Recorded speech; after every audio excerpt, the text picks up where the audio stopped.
بھائی یہ تو صحیح حدیث ہے، آپ صلی اللہ علیہ وسلم نے فرمایا میری امت 73 فرقوں میں تقسیم ہوگی جن میں 72 جہنمی ہیں، کلہم فی النار، ایک جنتی ہے۔ آپ نے جو یہ سوال پوچھا کہ ہر ایک دعویٰ کرتا ہے ہم قرآن حدیث پر عمل کرتے ہیں، دیکھیں اس کا جواب حدیث میں موجود ہے۔ آپ صلی اللہ علیہ وسلم نے فرمایا کہ وہ جنتی وہ ہے ما انا علیہ و اصحابی، جس پر میں اور میرے صحابہ ہیں، جو میرے اور صحابہ کے راستے پر چلے گا وہ جنتی ہے۔ تو یہ اشکال کہ ہر ایک قرآن و حدیث کا دعویٰ کرتا ہے، تو دیکھیں اسی وجہ سے نبی نے یہ نہیں فرمایا کہ وہ ایک جنتی وہ ہوگا جو قرآن و حدیث کا دعویٰ کرے گا یا قرآن و حدیث کا لیبل لگا کے کام کرے گا۔ تو یہ تو اہل باطل کی بھی عادت ہے، یہ جو منکرین قرآن ہے نا، یہ اپنے آپ کو اہل قرآن کہتے ہیں، حالانکہ یہ منکرین حدیث جو ہیں، حدیث کے منکر ہیں، اور لیکن اپنے آپ کو کہتے ہیں کہ اہل قرآن، لیبل کتنا اچھا لگایا، ہم قرآن کو مانتے ہیں، قرآن کو، حالانکہ یہ قرآن کو بھی نہیں مانتے، کیونکہ جو حدیث کو نہیں مانتا وہ قرآن کو بھی نہیں مانتا۔ تو لیبل کافی نہیں ہے، آپ صلی اللہ علیہ وسلم نے فرمایا جس پر میں اور میرے صحابہ تھے۔ تو کسی کو پرکھنے کا بہترین طریقہ یہ ہے کہ وہ صحابہ کو مانتا ہے، اور صرف اوپر سے نہیں، صحابہ کے فتاویٰ کو بھی مانتا ہے کہ نہیں مانتا۔ آپ دیکھیں، اور پھر صحابہ میں خلفائے راشدین کی اہمیت سب سے زیادہ ہے، اور کیونکہ رسول اللہ صلی اللہ علیہ وسلم نے فرمایا علیکم بسنتی و سنت الخلفاء الراشدین المہدیین، میری اور خلفائے راشدین کی سنت کا اتباع کرو۔ تو اب نام کچھ بھی ہو، چاہے دیوبندی ہو، چاہے بریلوی ہو، چاہے اہل حدیث ہو، چاہے شیعہ ہو، چاہے کچھ بھی نام ہو، ہمیں ناموں کو نہیں دیکھنا، ہمیں کام کو دیکھنا۔ پیغمبر اعظم کا ارشاد گرامی ہے کہ یہودیوں کے فرقے 71 ہیں، عیسائیوں کے 72 ہیں، میری امت کے 73 فرقے بنے۔ اگلا فقرہ سرکار نے ارشاد فرمایا کہ کلہم فی النار، سارے کے سارے جہنم میں جائیں گے سوائے ایک کے۔ فرقہ ناجیہ، نجات میں جانے والا جو فرقہ ہوگا اس کا ان ساروں سے فرق ہوگا۔ پوری دنیا میں کھلم کھلا اعلان ہے میرا، کھلم کھلا، کہ 72 کے 72 فرقے وہ جو جہنم میں جائیں گے ان میں بنیادی چیزیں ایک ہوں گی۔ اب وہ فرقہ کون سا ہے جسے 72 میل کے کافر کہتے ہیں؟ توجہ ہے یا نہیں؟ توجہ چاہتا ہوں تمام، سارے کے سارے مل کر ایک ہی کو کافر کہتے ہیں، اور وہ ایک ان سب سے مختلف ہے، اور اس میں جو پہلی مختلف چیز ہے وہ ہے محبت اہل بیت۔ ان 72 میں محبت اہل بیت نہیں ہے، چیلنج کے ساتھ کہتا ہوں نہیں ہے۔ احترام کرتے ہیں وہ، محبت نہیں کرتے۔ احترام اور چیز ہے، محبت اور چیز ہے۔ ان 72 کا مذہب اصحاب والا ہے، 73 میں ہم شیعوں کا مذہب اہل بیت والا ہے۔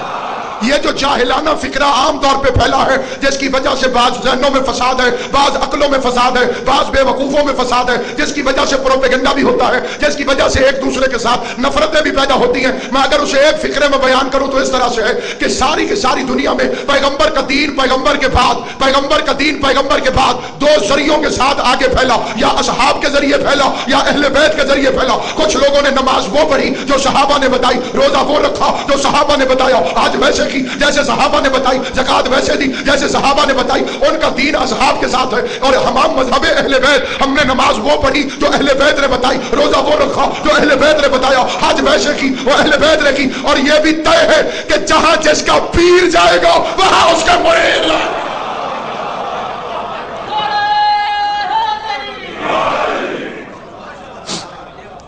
اب دونوں میں فرق کیا ہے؟ ہمارے بعض حضرات کا بچوں کا خیال ہے کہ جی شاید وہ اہل بیت کو نہیں مانتے، اور ان کا ایمان ہے کہ ہم صحابہ کو نہیں مانتے۔ ہمیں صرف شبہ ہے، ہمارے بعض بچوں کو شبہ ہے۔ کیوں؟ وہ کہتے ہیں ہم تو سب کو مانتے ہیں۔ اس پہ جو مبلغ اعظم فیصلہ دے گئے ہیں، میں 10 تقریریں بھی کروں تو ان کے ایک فکرے کی قیمت نہیں۔ وہ فرماتے تھے اگر کسی پنڈ میں 2 چودھری لڑ پڑے تو کمی کہتا ہے میں تو سب کو مانتا ہوں۔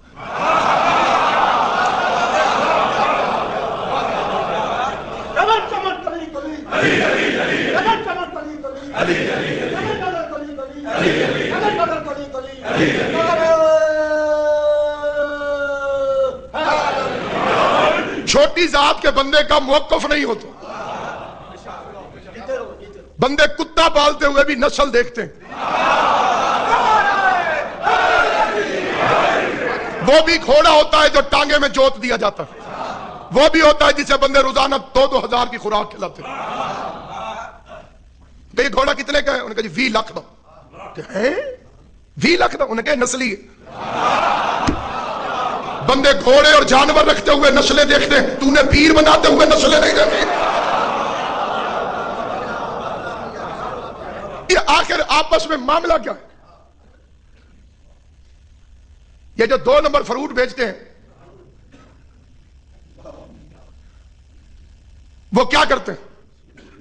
وہ دھڑی بے عیب فروٹوں کی بھی لیتے ہیں مکس کرنے کے لیے، اوپر جو لائن ہوتی ہے وہ بالکل ٹھیک ہوتے ہیں۔ انہوں نے کیونکہ سب کو بیچنا ہوتا ہے، وہ بے عیب اس لیے رکھتے ہیں تاکہ ان کے عیب دار بک جائیں۔ پنجتن پاک کو ماننا تیرا ایمان نہیں، تیری مجبوری ہے، مجبوری ہے تیری۔ یا ہم اہل بیت کو مانتے ہیں، اہل بیت کو مانتے ہیں۔ 9 محرم کو جب میں ادھر پہنچا تھا وزیر آباد میں تو AR سے ٹیلی فون آیا ڈاکٹر عامر لیاقت حسین کا، اس سے جب میری گفتگو ہوئی اس نے کہا جی 2 منٹ بات کرنی ہے جی، لائیو پوری دنیا آپ کو سن رہی ہے۔ اس ممبر کی قسم عامر لیاقت حسین نے کہا یزید کتا ہے، کمینہ ہے، ذلیل ہے، اور بتائیں علامہ صاحب کیا کہوں میں اسے؟ 2 منٹ بعد ہی اس نے کہا میں یزید کو اچھا آدمی نہیں سمجھتا، کتا ہے، کمینہ ہے، ذلیل، 4 گالیاں اس نے نکالی تھی، 3 مجھے یاد ہے، 4تھی مجھے یاد نہیں آ رہی، وہ انٹرنیٹ پہ وہ اپلوڈ ہو چکی ہے۔ عامر لیاقت حسین نے کہا یزید کتا ہے، کمینہ ہے، ذلیل ہے، اب آپ خوش ہیں؟ میں نے کہا نہیں، میں نے کہا نہیں۔ انہوں نے کہا کیوں؟ میں نے کہا ایک قتل میں 15 آدمی ملوث ہوں، 16 آدمی ملوث ہوں، سمجھدار وکیل ایک سے اعتراف کروا کے اس 15 کو چھڑوا لیتا ہے، جسے سمجھ نہیں آئی حد ہے اس کی بھی۔ میں نے کہا ایک اکیلا یزید پھانسی پہ کیوں چڑھے؟ جیب کترے کو پکڑ کے بھی تھانے والے پوچھتے ہیں تیرا ابا کی کرتا ہے؟ تمہیں سمجھ نہیں آئی میرا بچہ؟ پھر سمجھ رہا میں اسی بچے کے لیے فکر پھر پڑھو، اتنا پریشان کر نہیں سنتے۔ جیب کترا ہوتا ہے نا، جیب کترا، ہاں نہ تو کر ہوں کہ نہیں؟ اگر وہ جیب کا تیرے تو پچھلا کالی چادر والا میرا بچہ کوٹ والا، جس وقت جیب کترا بھی پکڑا جائے اسے تھانے والے پہلے پوچھو فدا کرو پھر ابا کی کرتا ہے؟ جیب اس نے کاٹی ہے، ابا کی طرف سے آ گیا۔ علامہ نگاہ حسین صاحب کی بلا جیب اس نے کاٹی ہے، ابے کا کیوں پوچھ رہے ہو؟ میں نے کہا ابے کا اس لیے پوچھتے ہیں کہ پولیس والے پتہ کرتے ہیں پورا خاندان لفنگا تو نہیں، سارا چوروں کا خاندان تو نہیں، میں سالک خرف یزید کو پھانسی پہ نہ چڑھاؤ، انویسٹیگیشن کرو، تفتیش کرو تو پوری کرو کہ یزید کو حکومت ملی کیسے، یزید کو حکومت ملی کیسے، یہ کیسے حکومت میں آیا؟ یہ اس کے ابا جی نے بنایا تھا، ٹھیک، اس کے ابا جی کو کس نے بنایا تھا؟ یہ کتنا عرصہ شام کا مالک سیاہ و سفید کا بن کے بیٹھا رہا؟ اس سانپ کو دودھ پلا کے اژدہا کس نے بنایا؟ میرے نبی کا بیٹا قتل ہوا ہے میں چھوڑ دوں؟ جو ہے یہ نہیں کوئی مذاق ہے، میرے نبی کا بیٹا قتل ہوا میں تو انویسٹیگیشن کروں گا، قاتل یہودی ہوتے تو ہم مجلس ہی نہ کرتے، اگر حسین کے قاتل عیسائی ہوتے ہمیں ماتم کی کیا ضرورت ہے؟ ہم کہتے ہیں حضور کے دشمن نے حضور کے بیٹے کو مار کے چلے گئے، یہ جو اسلام کا نقاب ہے ہم ماتم کر کے اندیاں لگاؤ، پھانسیاں لگاؤ، جب تک آواز نکلے گی حسین کے قاتلوں کو بے نقاب تو کرنا ہے۔ ہمارا ایک ہی مشن ہے، ایک ہی مشن، حسین کے قاتل بے نقاب کرو، اصلی اسلام سامنے ہے، لٹیروں کا اسلام گم ہو، بندے مکس اپ کر گئے ہیں ساروں کو۔ عبد الحمید عدم اردو کا بہت بڑا شاعر گزرا ہے، عبد الحمید عدم اہل سنت تھا، لیکن ایک شعر وہ اتنا بڑا کہہ گیا ہے، اتنا بڑا کہہ گیا ہے، بندے اس شعر کو سمجھ جائیں تو شیعہ ہو جائیں۔ اس نے کہا نہ اب کبھی حق و باطل میں رابطہ ہوگا، نہ اب کبھی، میرا پریشان ہو کے سنو بھی تک نہ بیٹا کر نہ اب کبھی حق و باطل میں رابطہ ہوگا، کیوں؟ حسین ابن علی درمیان سے گزرے ہیں، حسین ابن علی تو مکس کرتے ہو رضی اللہ اور لعنت اللہ۔ یہ قتل حسین کی عمارت میں اینٹیں کون سی لگی؟ اور یہ بزرگوں کی محفل ہے، ایک بزرگ ہے ابو عبد الرحمن، یہ مزدوری کرتے تھے، یہ مزدور تھے،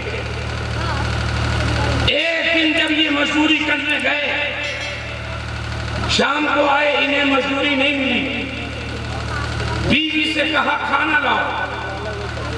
بیوی نے کہا شاید آپ نے سنا نہیں، جب آپ مزدوری کرنے جا رہے تھے تو میں نے آپ سے کہا تھا کہ گھر میں کوئی انتظام نہیں ہے، کچھ نہیں بنا ہے۔ اتنا جب کہا تو چہرہ بجھ گیا۔ بیوی نے دیکھا کہ میرا شوہر مایوس ہوا ہے، قریب آئی اور آنے کے بعد میں کہا میرے شوہر میرے سر کے تاج،